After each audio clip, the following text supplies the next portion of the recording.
Cette présentation concerne une démarche entamée par l'Université Lille 3, Lille SHS, depuis l'automne 2014 pour les premières réflexions. Un point de contexte sur l'Université de Lille 3. Lille 3 est donc l'Université Sciences Humaines et Sociales. C'est une université d'excellence dont voici les principaux éléments concernant la recherche. 14 laboratoires labellisés, 4 unités mixtes, université CNRS, plus de 500 enseignants-chercheurs publiants, 579 doctorants dans 3 écoles doctorales et 50 thèses soutenues chaque année environ. Un engagement fort pour la science ouverte et pour l'open access. Lille SHS a ouvert son portail HAL en janvier 2013 et donc une démarche entamée sur la gestion des données de la recherche. Un engagement également envers les humanités numériques avec des formations sur ces sujets en licence et en master. Pour compléter ce panorama, Lille 3 possède un réseau documentaire important, une bibliothèque universitaire centrale et 15 bibliothèques associées, certaines bibliothèques de recherche très importantes, 1 million de volumes conservés sur le campus environ. Je mentionne ce point parce qu'on dit souvent que les bibliothèques sont les laboratoires des chercheurs et c'est vraiment le cas en sciences humaines. Sur le campus de l'université se trouve également l'ANRT, l'Atelier national de reproduction des thèses. Donc voici le contexte de ce projet et le contexte de la démarche. Ce projet a été entamé dans le cadre de l'université de Lille SHS. Des réflexions plus larges se mènent actuellement dans le cadre de l'université de Lille, puisque les 3 universités lilloises fusionneront le 1er janvier 2018. Dans ce projet consiste donc à valoriser les résultats de la recherche. Il s'agissait dans un premier temps de relever le défi des données de la recherche. Assurer une maîtrise publique des données de la recherche, ainsi commencent les 10 propositions de la CPU pour les universités 3.0.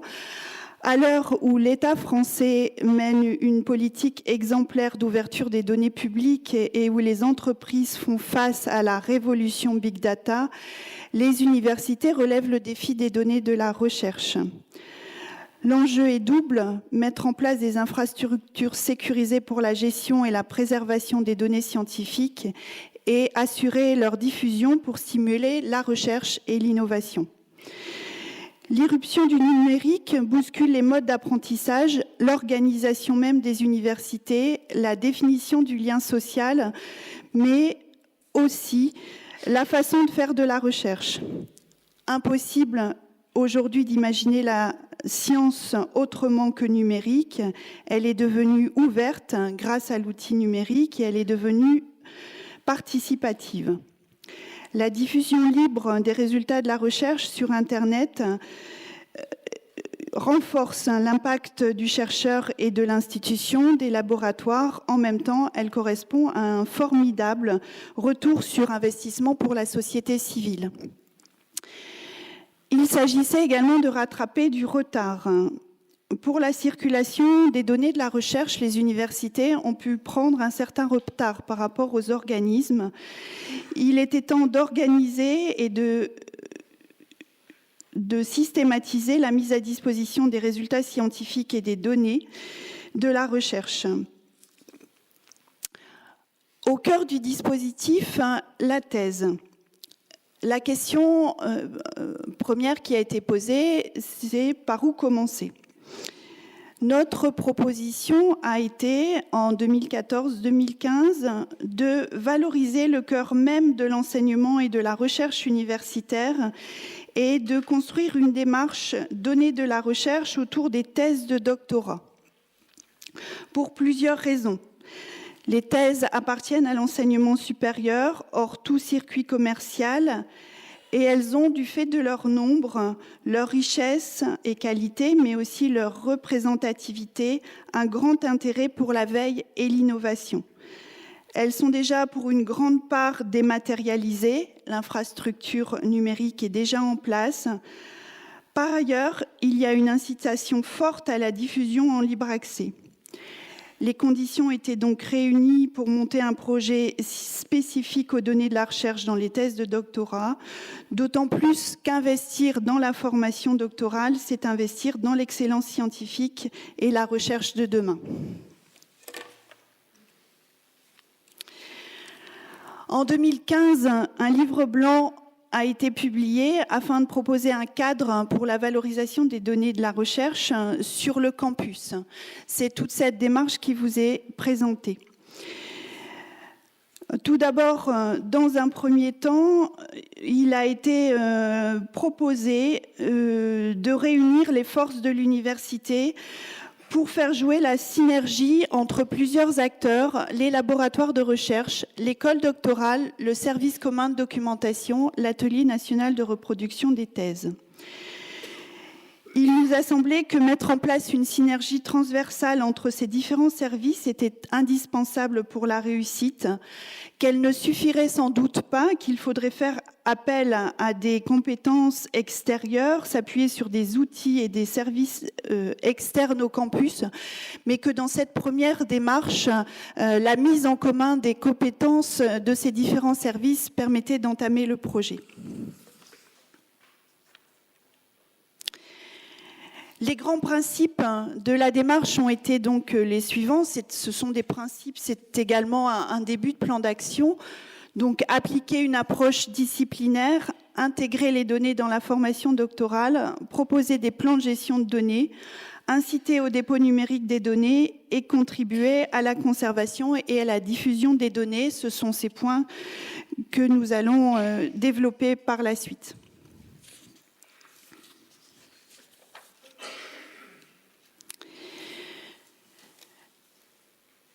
Nous avons souhaité mettre en place une approche disciplinaire proche du terrain pour faire face à la diversité. Il n'existe pas de solution unique dans le sujet qui concerne ce projet.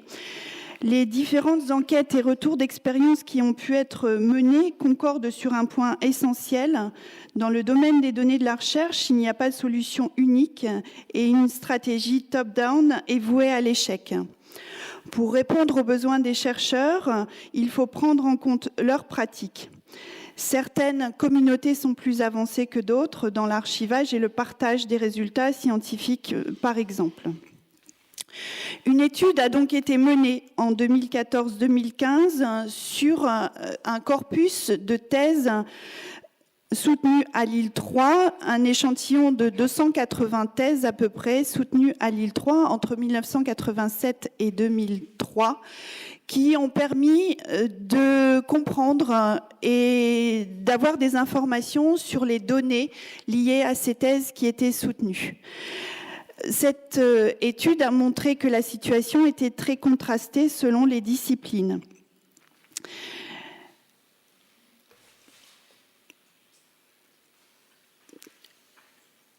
Par exemple, un historien ne produit pas le même type de données qu'un psychologue. De même, le volume et la façon de les publier sont très différents d'une discipline à l'autre.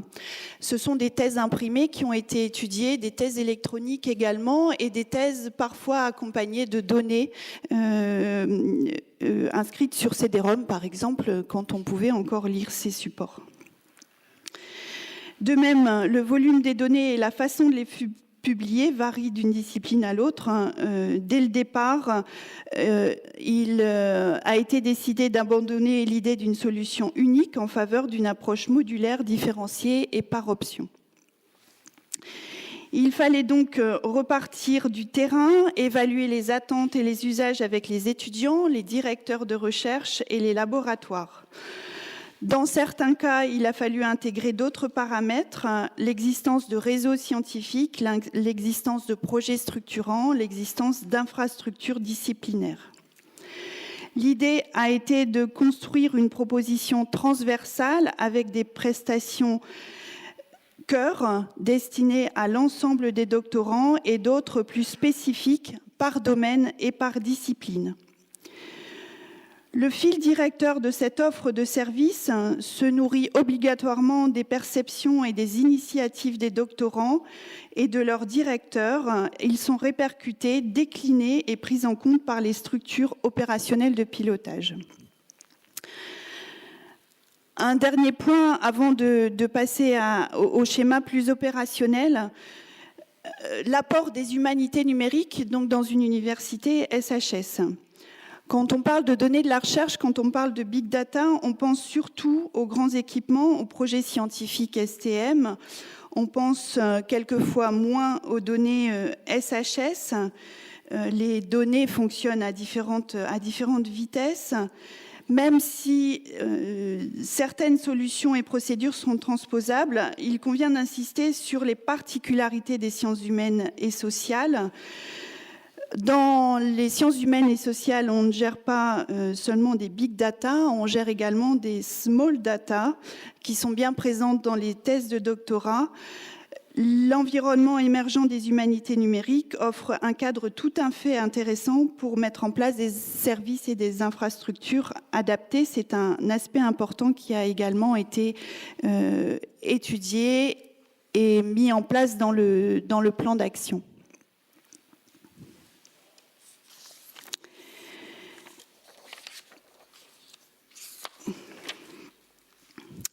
Enfin, un dernier point avant de passer à la question plus opérationnelle, il fallait également connaître et comprendre les pratiques et les attentes des chercheurs et des doctorants. Une enquête a été menée sur le campus de Lille 3 en avril et en mai 2015 pour bien comprendre ces pratiques et ces attentes sur une période assez courte, quelques semaines d'enquête. Une enquête qui a été menée sur le modèle d'une enquête de l'université Humboldt de Berlin auprès de laquelle nous nous étions rapprochés pour pouvoir entamer ces travaux. Nous avons eu sur cette enquête un taux de réponse de 15% à peu près, ce qui est tout à fait honorable sur ce type d'enquête et ce qui a permis de faire des analyses et d'en tirer des enseignements. Des résultats très, très rapidement. Les résultats sont publiés dans un article sur HAL. Un tiers des chercheurs diffusent leurs données, à peu près, plus ou moins bien, sur des corpus plus ou moins importants. 40% ne diffusent pas de données parce qu'ils ignorent comment le faire et seulement 10% sont tout à fait réticents à la diffusion de données. Nous avons travaillé à partir de ces chiffres. L'enquête a également montré que les pratiques autour des données de la recherche étaient des pratiques tout à fait personnelles. Le chercheur travaille et a ses pratiques par rapport à ces données, les pratiques sont plus ou moins efficaces et plus ou moins sécurisées. Sauvegarde sur un ou plusieurs disques durs, parfois une copie sur un serveur externe. Rarement les données sont documentées, encore plus rarement les données sont partagées parce que les chercheurs ne savent pas comment faire pour partager ces données. Donc il s'agit de gestion de données personnelles, ça suffit pour le chercheur, mais ça ne suffit pas dans une structure universitaire plus large. L'enquête a montré que les chercheurs avaient besoin d'informations sur différents points qui ont été abordés ce matin. Vous avez ces points sur cette diapo, l'archivage sécurisé, des conseils en gestion, des conseils sur les questions techniques, la question des données, des métadonnées, des conseils juridiques, des conseils sur la publication, sur les plans de gestion et sur les domaines de l'éthique. Donc ce sont les points qui ont été cités ce matin. Voici donc le contexte institutionnel et le contexte opérationnel de ce projet et de cette action qui est menée à l'université, donc sur les données de la recherche dans les thèses de doctorat. Je donne la parole à Joachim.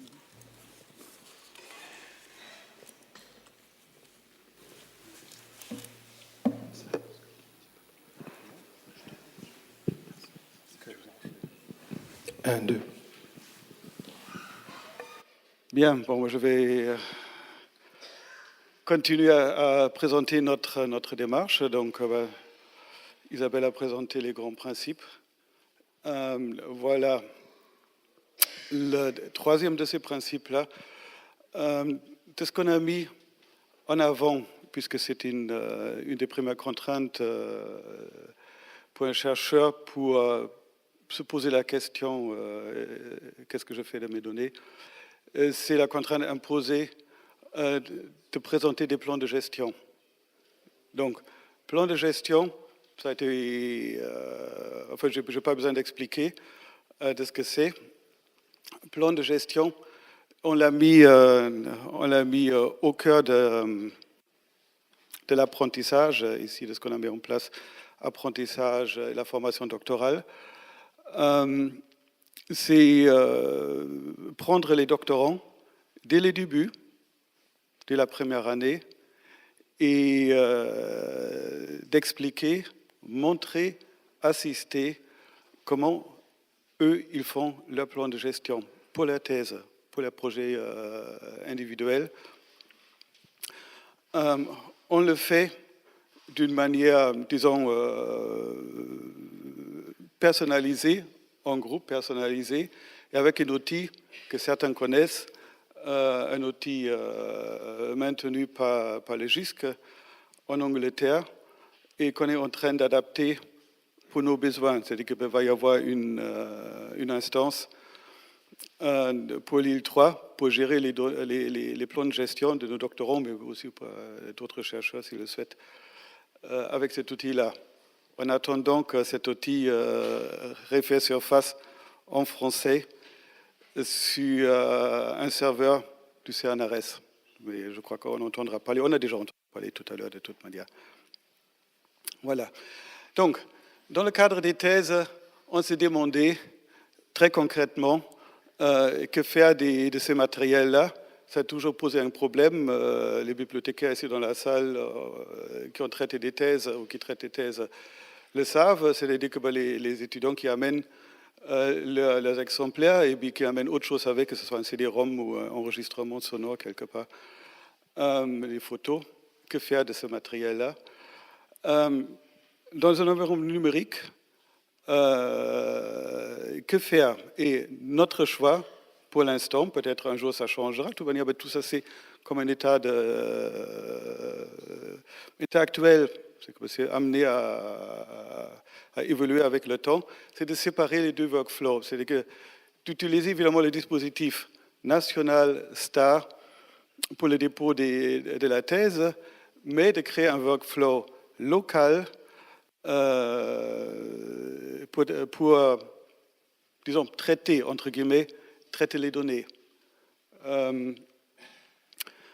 Séparer au moment de dépôt, thèse et données. On ne l'a pas fait comme ça, comme une lubie. On a regardé un petit peu aussi comment ça se fait ailleurs, quels sont les projets avancés dans ce domaine-là, les réalisations aux États-Unis, en Allemagne, en Angleterre. Et là où ça fonctionne, où c'est avancé, et puis surtout qu'il y a une solution pour les données, c'est de cette manière, c'est que séparer les deux flux. Le point important, ça, on l'a déjà entendu plusieurs fois aujourd'hui, ça va être les métadonnées et l'identifiant, plus les liens entre les documents et les données. Mais ça, c'est gérable, je crois. Reste la question centrale, cruciale pour les doctorants, pour les chercheurs de toute manière en général, comme nous, mais pour les doctorants, c'est la question de où stocker, où préserver, où sauvegarder, où s'assurer que les données ne disparaissent pas, avec la possibilité, et c'est bien dans cet ordre-là, éventuellement, si possible, de partager, de diffuser, de mettre à disposition pour une réutilisation. Donc, notre solution, Isabelle a déjà dit que de toute manière, il va falloir travailler avec des partenaires, et on a commencé à le faire notamment on a pris des contacts avec Humanum, mais aussi au niveau local. ce n'est pas de dire, OK, il y a une seule solution, il nous faut notre archive de données, ce serait complètement irréaliste. Il y a, dans certains cas, la solution HAL. Il y a un projet à Lille, dans le cadre de la fusion des universités, d'avoir quelque part une archive institutionnelle, éventuellement pour les données et les documents. À voir si ça se met en place, c'est peut-être une solution. Notre MSH, la Mèche, qui a contribué au début à ce projet-là et qui suit ce projet, ils ont une solution avec un laboratoire du campus scientifique. Il y a plein d'autres solutions qu'on trouve dans le répertoire que vous connaissez, A3Data. Notre rôle, tel qu'on l'aperçoit aujourd'hui, SCD et l'ANRT, il faudrait peut-être ajouter entre parenthèses l'ANRT, localement, c'est l'endroit où les doctorants déposent leur thèse dans STAR, c'est notre campus. Donc, on reçoit ces fichiers. Et donc, notre rôle, c'est plutôt, dans un premier temps, mettre à disposition un lieu de stockage temporaire, rien d'autre, et ensuite orienter vers des endroits où on peut le faire correctement. Voilà. L'architecture de l'offre à 3 niveaux. Niveau formation par des séminaires, des journées d'études qu'on a déjà fait, des stages, et il y a déjà eu des stages aussi dans ce domaine-là, des ressources en ligne. Donc, on a un certain nombre d'informations en ligne, mais il y en a d'autres de toute manière. Je crois qu'on entendra parler tout à l'heure de ça aussi, de cette offre qui se met en place. À un deuxième niveau, une offre de services personnalisée, individuelle, conseil, assistance à plusieurs niveaux, que ce soit du droit, que ce soit technique, au niveau du dépôt, les liaisons avec les laboratoires. Je crois que la formation, ça va être plutôt transdisciplinaire, comme on l'a déjà commencé. Là, conseil assistance, ça va être plus spécifique. Ah oui, mais là aussi, il va y avoir plusieurs niveaux. Et puis l'infrastructure, comme je l'ai déjà dit, ça ne veut pas nécessairement dire que nous, on crée une nouvelle solution, une nouvelle plateforme pour les données. Ça peut se faire éventuellement dans le cadre de l'Université de Lille. On n'y est pas encore. Donc en attendant, c'est plutôt temporaire et faire des partenariats avec des opérateurs qui sont déjà là, qui le font, et peut-être avoir des partenaires privilégiés. Voilà. Le planning, tel qu'on avait imaginé au moment où on a rédigé ce livre blanc, qui était au départ un livre blanc pour nous, interne, pour communiquer sur le campus. On est à peu près dans le planning. Vous voyez bien que là, avec l'adaptation de cet outil anglais pour nos besoins internes, on ne se positionne pas comme opérateur national, ça va être une instance interne pour les doctorants et les chercheurs de Lille 3. On a pris les contacts, on a vu 2 fois les collègues du GISC cette année, mais on n'a pas encore, on n'a pas encore mis en œuvre cette adaptation. L'ajustement du workflow, on va le faire cette année, et puis le développement des partenariats, pareil. Important, et je crois que c'est une particularité de ce qu'on fait, donc ce n'est pas une démarche uniquement SCD ou MSH ou école doctorale, donc on le fait ensemble, et c'est accompagné d'études, d'enquêtes, de recherches, de publications, de communication. Au fur et à mesure, vous les verrez sur HAL, la plupart des résultats sont ou vont être sur HAL. Donc, je crois que c'est important aussi vis-à-vis de la visibilité et la légitimité d'une démarche auprès des laboratoires de recherche. Les événements qu'on a fait, donc ça fait partie, les 3 journées, le début du séminaire, un séminaire doctoral l'année dernière, on est en train de préparer la suite, séminaire doctoral qui est orienté plan de gestion, donc je le répète, qui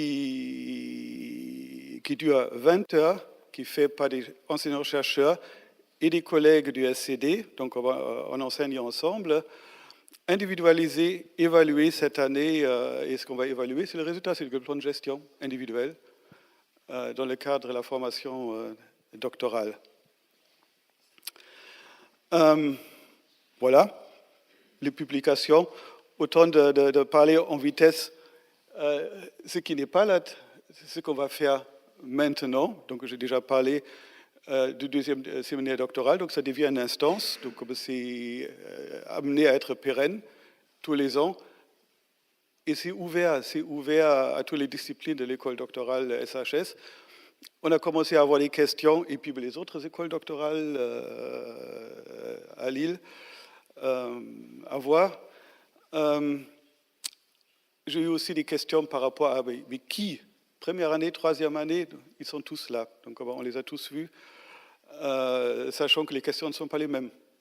Mais les premiers, ceux qui sont en première année, tout au début de la thèse, qui n'ont pas encore commencé la collecte de données, la recherche, ils apprennent de ce que disent entre guillemets, les anciens qui préparent la soutenance, qui ont déjà l'état de données, qui ont déjà des solutions, disques durs externes, clés USB, je ne sais pas, mais qui disent mais maintenant, qu'est-ce qu'on en fait de tout ça? Ce qu'on va faire aussi, a priori, on est en train de préparer, c'est une deuxième étape de cette enquête sur le campus. L'enquête était menée en ligne, c'est pour ça qu'elle a pu être courte. On commence à constituer un échantillon pour faire une enquête qualitative, individualisée, des interviews à peu près d'1 heure, sur certains points précis, y compris sur les principes FAIR, dont on vient d'entendre parler. Donc ça en fera partie. Voilà. Je crois que c'est tout ce que j'avais à dire. On est ouvert aux questions maintenant.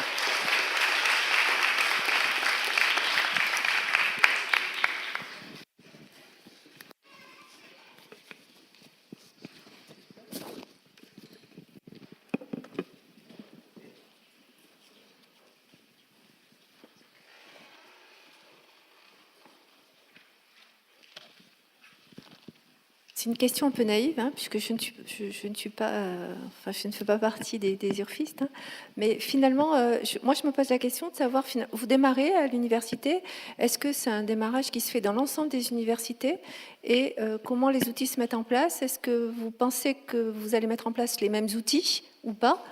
Parce qu'il me semble que vous avez quand même un réseau qui est bien organisé. Et donc, voilà, je me pose la question de savoir si vous êtes pilote dans cette initiative et si oui, comment vous comptez ensuite décliner dans les autres universités ou bien si finalement chaque université va faire ses propres choix. Je ne sais pas, tu veux... par rapport, je peux commencer par rapport à la démarche. Donc, Isabelle disait tout à l'heure, top-down, ça ne marche pas, c'est une démarche bottom-up, c'est-à-dire que c'est une démarche sur le campus au départ avec la MSH. Donc c'était vraiment une démarche sciences humaines et sociales, on n'a pas demandé à gauche et à droite à d'autres universités si vous voulez suivre. On a les contacts évidemment, on a travaillé dès le départ avec l'Université de Berlin. Donc on a regardé comment faisaient les autres, donc autrement dit, entre guillemets, on a fait un petit peu de benchmark. On sait très bien, parce que on se parle, que notamment le campus de l'Université de Lille 1, ce campus scientifique, a fait une autre démarche dans le même domaine. C'est que ils ont cherché des solutions pour leurs chercheurs. Et donc dans le cadre de l'Université de Lille, on est en train de travailler ensemble dans divers groupes pour préparer la fusion. De toute manière, les cartes vont être redistribuées. Mais je ne crois pas, mon avis personnel, qu'il va y avoir un modèle qui va s'appliquer à l'ensemble. Je crois plutôt qu'il va y avoir certaines initiatives qui vont être mutualisées. Par exemple, de ce que nous, on fait au niveau de l'école doctorale SHS, je crois qu'il y a quelque chose là à prendre qui peut être fait aussi dans d'autres écoles doctorales. On en a 6 ou 7, je crois, qu'à Lille. 6. Oui, pour compléter, si la question concernait l'Université de Lille et les autres campus, pour les SCD ont développé des compétences fortes,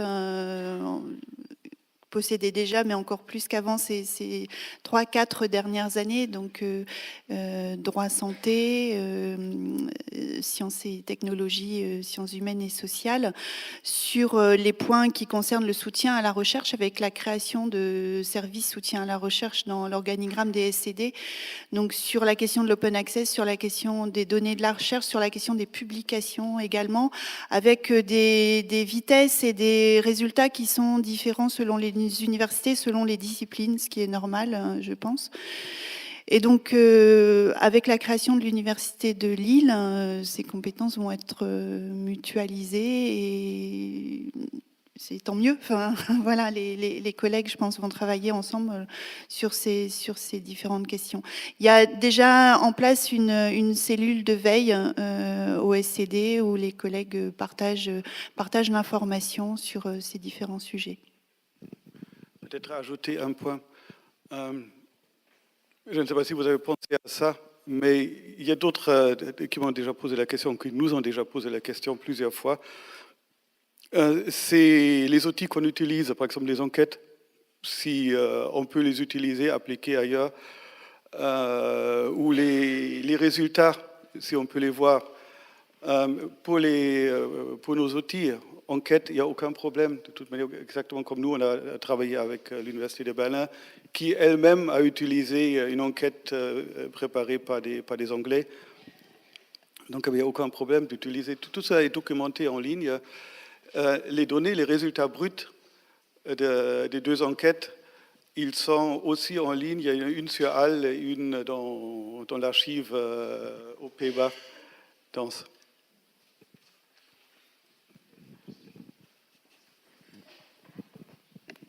Just a brief question. Whether you have met my colleague Ricarda Braukman, who worked on linking data and dissertations in the Netherlands, and she was at the Lille conference earlier this year, and she presented there her work. Okay, if you know it, that's... We were the organizers of the conference. Yes, I know. Okay, good.